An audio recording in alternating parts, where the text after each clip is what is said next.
Assalamualaikum dan salam sejahtera semua. Baiklah, kita mulakan perbincangan kita berdasarkan tugasan yang diberikan. Objektif utama kita ialah menganalisis isu literasi murid serta mencadangkan strategi PDP berasaskan KPPB untuk untuk langkah pertama, kita perlu kenal pasti jenis isu dan punca masalah. Jadi siapa mahu mula dulu? Baiklah, saya akan mulakan dahulu. Pada pandangan saya, jenis isu yang kita boleh fokus ialah masalah membaca dalam kalangan murid. Contohnya, murid sukar memahami teks yang dibaca, terutamanya teks panjang. Saya setuju. Selain membaca, ada juga isu dalam penulisan. Ramai murid menghadapi kesukaran untuk membina ayat yang dramatis dan menyusun idea dengan baik. Kalau kita lihat dari segi punca pula, ia boleh datang daripada murid sendiri seperti kurang minat membaca. Selain itu, faktor guru juga mungkin memainkan peranan. Contohnya, kaedah pengajaran yang kurang menarik. Betul. Faktor persekitaran juga penting. Jika murid tidak didedahkan dengan bahan bacaan Ada di dua rumah round. atau kurang sokongan daripada ibu bapa, itu juga menyumbang kepada masalah literasi. Baik, jadi kita telah kenal pasti isu dan punca. Sekarang kita masuk ke langkah kedua, iaitu cabaran yang dihadapi oleh guru.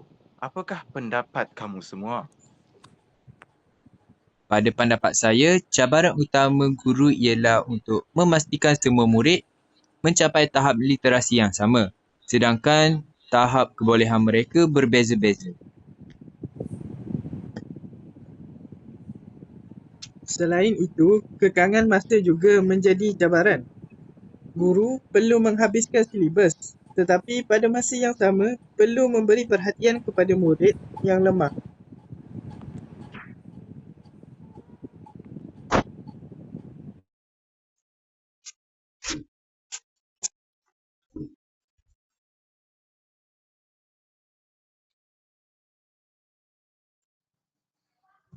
Kesan daripada cabaran ini ialah murid yang lemah akan terus ketinggalan. Ini boleh menjejaskan keyakinan diri mereka dan prestasi akademik secara keseluruhan. Okey, baik. Jelas di situ cabaran dan kesannya. Sekarang kita ke langkah yang ketiga, iaitu cabaran penyelesaian. Apakah strategi PDP yang boleh kita cadangkan?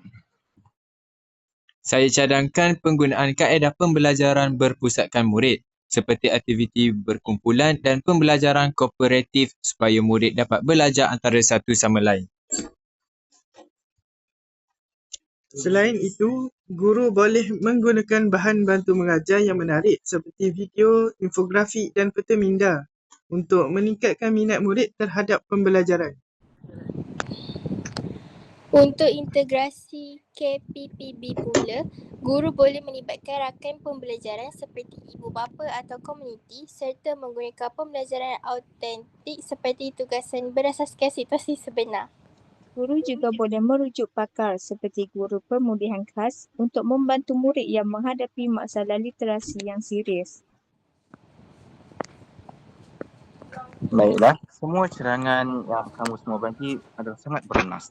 Jadi sebagai rumusan, kita telah mengenal pasti isu literasi membaca dan menulis, punca daripada murid, guru dan perserikaran, cabaran dalam PDP serta mencadangkan pelbagai strategi termasuk integrasi KPPB. Jadi saya rasa sampai di sini sahaja perbincangan kita pada hari ini. Terima kasih semua kerana membagi kerjasama yang baik. Itu saja daripada saya. Sekian, wabillahi taufiq wal hidayah. Wassalamualaikum warahmatullahi wabarakatuh. Waalaikumsalam.